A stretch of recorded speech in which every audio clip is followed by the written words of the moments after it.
Ce journal vous est offert par le FPI, Fonds des promotions de l'industrie, votre partenaire privilégié pour la réussite de vos projets.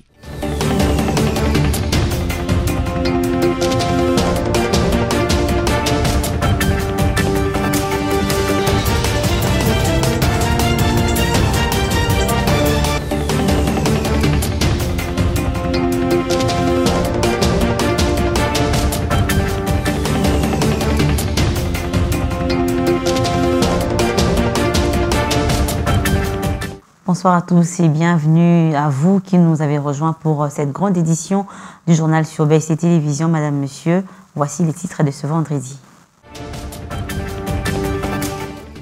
Toujours dans la quête d'une solution durable aux problèmes de l'Est de la République démocratique du Congo, le médiateur du processus propose une rencontre entre la RDC et le Rwanda en septembre prochain pour signer un nouvel accord de paix. C'était lors de la 3e réunion ministérielle à Luanda. En justice, plus de guéguerre entre Constant Mutamba et les magistrats après une réunion tenue le jeudi, présidée par Dieudonné Kamuleta, président du Conseil supérieur de la magistrature. Et enfin, en raison du conflit à la frontière libano-israélienne, quelques hôpitaux libanais se préparent au risque de cette guerre, à suivre dans ce journal. Voilà tout pour les titres. Bonsoir encore une fois. Et nous ouvrons ce journal avec cette information pour lutter contre l'épidémie Mpox qui ravage la population congolaise. Le chef de l'État, Félix Tshisekedi, a annoncé le déblocage de 10 millions de dollars américains. C'est ce qui ressort de sa rencontre jeudi 22 août 2024 à la Cité de l'Union africaine avec le directeur du Centre africain de contrôle et de prévention des maladies, Dr Jean Kasseya, accompagné du ministre de la Santé publique et Hygiène et prévoyance sociale, Roger Kamba. Cette rencontre a été aussi l'occasion pour ces deux docteurs de présenter à Félix Tshisekedi le plan de contingence et lui faire part de la réponse préparée par la CDC, comme l'explique le ministre de la Santé, Roger Kamba. Non seulement il existe un plan de contingence, mais c'est pour ce plan de contingence que nous sommes venus rencontrer le chef de l'État pour lui faire part justement de la réponse préparée par la RDC pour lutter contre cette épidémie. Ce plan de contingence est mis en œuvre par l'Institut national de santé publique, qui est le CDC Congo, et au travers de son organe opérationnel, qui est le Centre d'opération d'urgence de santé publique. Alors ce Centre d'opération d'urgence de santé publique, le COUSP, a développé le plan de contingence, le plan de vaccination, le plan de prise en charge, tout le plan de lutte contre Mpox. C'est autour de ce plan que non seulement le gouvernement a commencé à s'engager, vous avez suivi que le ministre des Finances a annoncé déjà entre 6 et 10 millions de dollars, et ceci vient d'être confirmé par le président de la République. Vous avez suivi que les partenaires, notamment CDC Afrique, commencent à mettre de l'argent. C'est autour de ce plan de contingence qui a été élaboré que nous faisons cela. Non seulement la RDC a ce qu'il faut, mais vous avez vu que dans beaucoup de pays africains, on prend les experts de la RDC pour aller répondre à leurs propres besoins. Donc non seulement que la RDC a tout ce qu'il faut en termes de capacité humaine, mais la RDC, comme je viens de dire, a un plan, mais la RDC a un engagement politique fort du gouvernement pour pouvoir justement répondre à ça. Oui, je peux rassurer la population que, comme on a fait avec Covid-19, je rappelle quand même pour Covid-19 que la RDC, c'est le pays où il y a eu le moins de morts par Covid-19. Je rappelle que nous avons eu Ebola et nous avons fait un plan de contingence à l'époque et nous avons contenu et éradiqué Ebola qui était beaucoup plus sévère qu'un Mpox. Donc la RDC a les compétences, la RDC a les moyens et la RDC a une planification pour cela. En justice, je le disais en titre, que le président du Conseil supérieur de la magistrature, Dieudonné Kamuleta, a échangé avec les 6 syndicats des magistrats reconnus en République démocratique du Congo. Leurs échanges ont été centrés sur le malentendu qui règne entre le syndicat des magistrats et le ministre d'État en charge de la justice, Constant Mutamba. Les magistrats ont été rappelés par le Conseil supérieur de la magistrature à n'y pas engager un bras de fer avec l'autorité. On écoute Dieudonné Kamuleta. Nous sommes des magistrats. Entre le SSM et le ministère de la Justice, il n'y a jamais eu de mur, il n'y en aura jamais. avec celui qui est là, avec tous ceux qui ont précédé, même avec tous ceux qui viendront, parce que nous sommes les deux mamelles d'un même corps. Rentrons aux fondamentaux et faisons en sorte que nous ne puissions pas donner l'occasion à l'opinion de croire qu'il y a des problèmes individuels, de croire qu'il y a des frictions, parce que nous, en tant que bureau, parce que c'est nous qui portons la magistrature, s'il y avait un problème, c'est nous qui serions au courant qu'il y a un problème. À notre niveau, que ce soit en privé, que ce soit en public, il n'y a jamais eu de friction. Et vous devez aussi savoir, même dans vos ressorts, entre les hommes, il peut y avoir des problèmes, mais ce qui donne la hauteur, c'est la façon avec laquelle nous pouvons faire face à ces problèmes-là. Une autre actualité au cours de la 3e réunion ministérielle qui a connu la participation du ministre angolais des Relations extérieures, Tété Antonio, la ministre d'État des Affaires étrangères de la République démocratique du Congo, Thérèse Kaikwamba Wagner, et le ministre des Affaires étrangères du Rwanda, Olivier Jean-Patrick Nduhungirehe. À Luanda, quelques résolutions ont été mises en place, entre autres la énième rencontre de la RDC et le Rwanda à Luanda le 9 et 10 septembre prochain sous la médiation de l'Angola, bien évidemment, dans le but de négocier un accord de paix sur le conflit à l'est de la RDC. Le communiqué final de la 3e réunion ministérielle qui s'est clôturée le jeudi 22 août à Luanda indique qu'au regard de l'accord proposé par le président angolais Joao Lourenço, médiateur du processus, qui est la énième rencontre entre les présidents des pays en conflit, soit la République démocratique du Congo et le Rwanda. Les experts vont également se réunir dans la capitale angolaise du 29 au 30 août prochain avec comme objectif aborder les aspects spécifiques. À en croire le même communiqué, cette réunion ministérielle qui a débuté mardi s'est déroulée dans un climat fraternel et serein. À noter que toutes les parties sont prêtes à travailler ensemble en vue de trouver une solution durable au conflit qui touche l'est de la République démocratique du Congo. C'est le ministre angolais des Relations extérieures Antonio Tété qui a présidé la dite réunion et a réuni autour de lui ses homologues de la RDC, Thérèse Kaikwamba Wagner, et du Rwanda, Olivier Jean-Patrick Nduhungirehe. La 3e réunion ministérielle a été organisée en tenant compte des accords conclus sur les cessez-le-feu entre le Rwanda et la RDC, entrés en vigueur depuis le 4 août dernier. Et au cours de sa mission officielle au Lualaba, le vice-premier ministre et ministre de l'Intérieur Jacquemain Chabani a lancé mercredi dernier l'opération de marquage d'armes légères et de petit calibre et à l'installation des lanternes provinciales de la Commission nationale d'armes légères et des petits calibres. Le VPM, accompagné de la gouverneure Fifi Masuka, a visité quelques chantiers importants de la province. Je vous propose de l'écouter après la visite de cette mission d'itinérance. Nous sommes dans la province du Lualaba à Kolwezi en mission officielle, principalement pour le lancement des opérations de marquage des armes qui entrent dans la politique du gouvernement du président Félix Tshisekedi en matière sécuritaire pour nous permettre au gouvernement un meilleur contrôle de la possession et de la circulation des armes à feu de petit calibre. On a fait une cérémonie de lancement officiel dans la province du Lualaba et ça s'est très bien passé. Nous avons profité de cette mission pour faire ce qu'on appelle dans notre jargon l'itinérance, c'est-à-dire le contact et la rencontre avec les différents services du ministère et de l'administration, mais aussi les forces vives de la province pour avoir la température, connaître, se renseigner sur les différentes difficultés qu'ils rencontrent. On en a profité aussi avec Madame le gouverneur de province pour faire une visite de différents chantiers parce que c'est ressorti dans nos réunions de travail et j'ai eu l'opportunité aujourd'hui de visiter certains chantiers de la ville et de constater qu'il y a des travaux d'une importance assez remarquable qui permettent la transformation de la ville de Kolwezi et c'est satisfaisant. Une province qui se développe, une ville qui s'expand, qui a effectivement l'avantage d'être une province minière. Mais je souligne ici le leadership de Madame le gouverneur qui met à profit tout ce qu'il y a comme intérêt dans la province.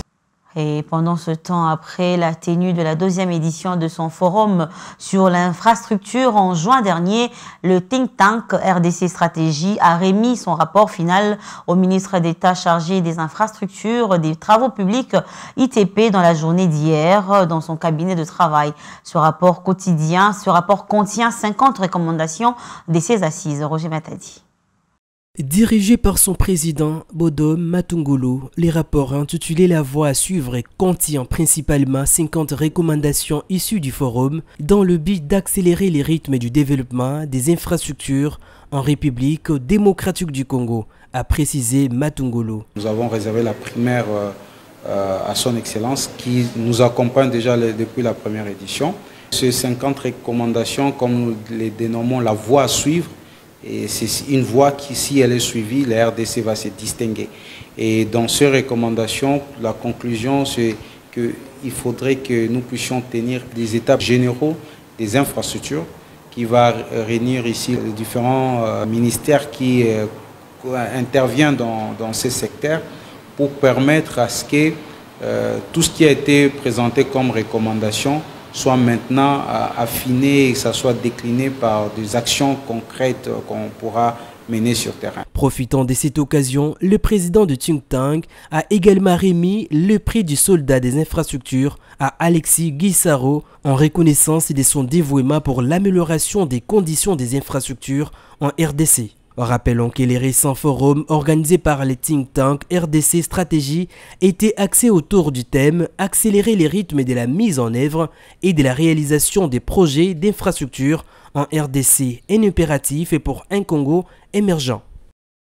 Et dans le reste de l'actualité, en bref et en images, la ministre de l'Éducation nationale et la nouvelle citoyenneté, Raissa Malou, a tenu jeudi 22 août 2024 une séance de travail avec son homologue du ministère des l'ESU, Marie-Thérèse Sombo. L'objectif, discuter d'un projet d'interconnexion entre la plateforme de gestion académique, administrative et financière utilisée par les établissements d'enseignement supérieur et la base des données de l'examen d'État géré par le ministère de l'Éducation nationale et Nouvelle Citoyenneté. Ce projet ambitieux met en place un système de vérification automatique et en temps réel des informations des candidats à l'admission dans les établissements supérieurs.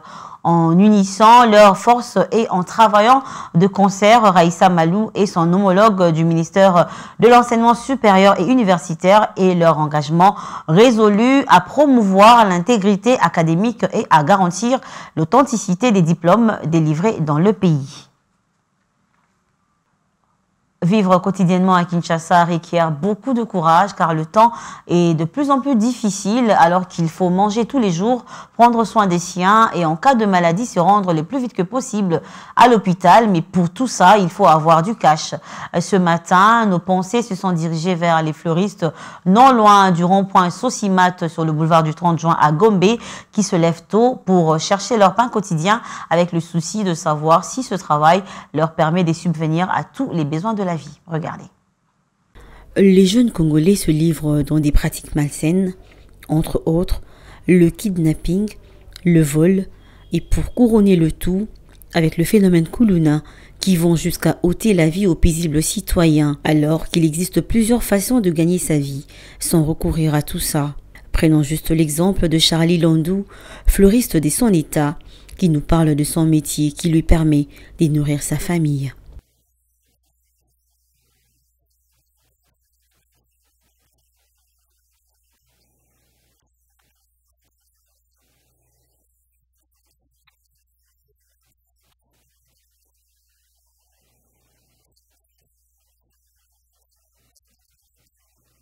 Comme tout travail, le métier de fleuriste n'en est pas moins que les autres, rencontre aussi des difficultés.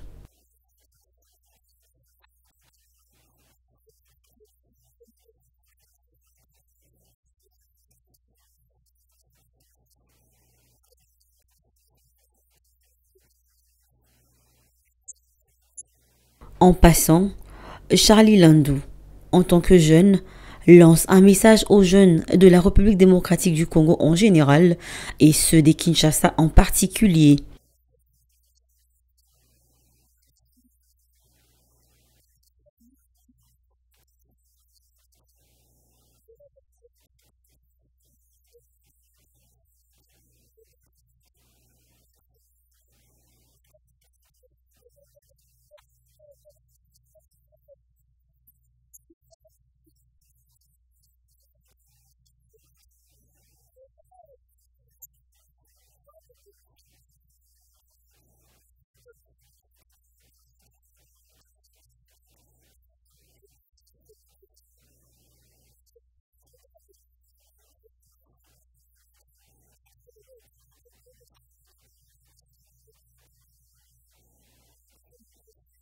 Les temps sont durs, certes, mais chacun a la possibilité de se prendre en charge, comme nous l'avait recommandé nous et Laurent Désiré Kabila. Il n'y a pas de sots métiers, mais il n'y a que des sottes gens, dit-on. Alors, réveillons-nous.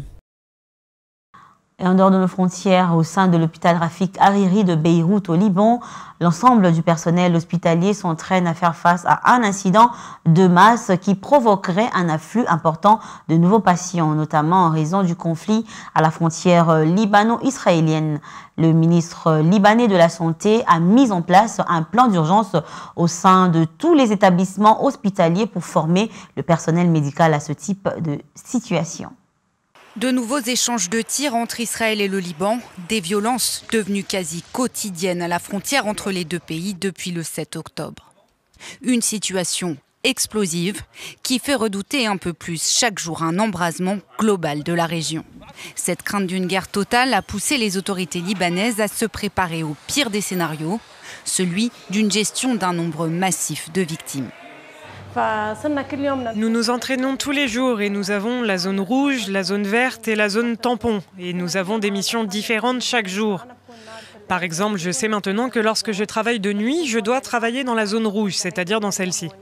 Dans ce pays éprouvé par 15 ans de guerre civile entre 1975 et 1990, puis par la guerre des 33 jours avec Israël en 2006, et dernièrement par l'explosion du port de Beyrouth en 2020 qui avait fait plus de 200 morts, une partie du personnel hospitalier a déjà été confrontée à des situations de crise.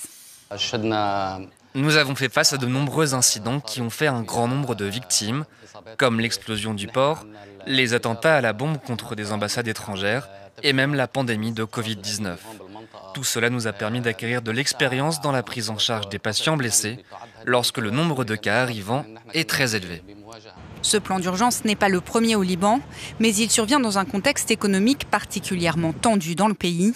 Soumis à des coupes budgétaires, le ministère de la Santé affirme avoir renforcé le dispositif pour une meilleure efficacité et avoir pu mettre de côté au moins 4 mois de fournitures essentielles.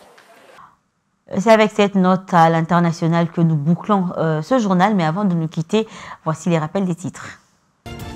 Toujours dans la quête d'une solution durable au problème de l'Est de la République démocratique du Congo, le médiateur du processus propose une autre rencontre entre la RDC et le Rwanda en septembre prochain pour signer un nouvel accord de paix. C'était lors de la 3e réunion ministérielle à Luanda. En justice, nous vous avons parlé qu'il n'y a plus de guéguerre entre Constant Moutamba et les magistrats après une réunion tenue le jeudi, présidée par Dieudonné Kamuleta, président du Conseil supérieur de la magistrature. Vous avez également suivi dans ce journal qu'en raison du conflit à la frontière libano-israélienne, quelques hôpitaux libanais se préparent au risque de cette guerre. Madame, Monsieur, ce journal est complètement terminé. Merci à vous de nous avoir suivis. Restez branchés au programme de BC Télévision et passez un très bon week-end. Et quant à nous, on se retrouve prochainement et ça sera avec le même plaisir. Mais dans l'entretemps, demain, retrouvez le journal rétrospectif. Au revoir.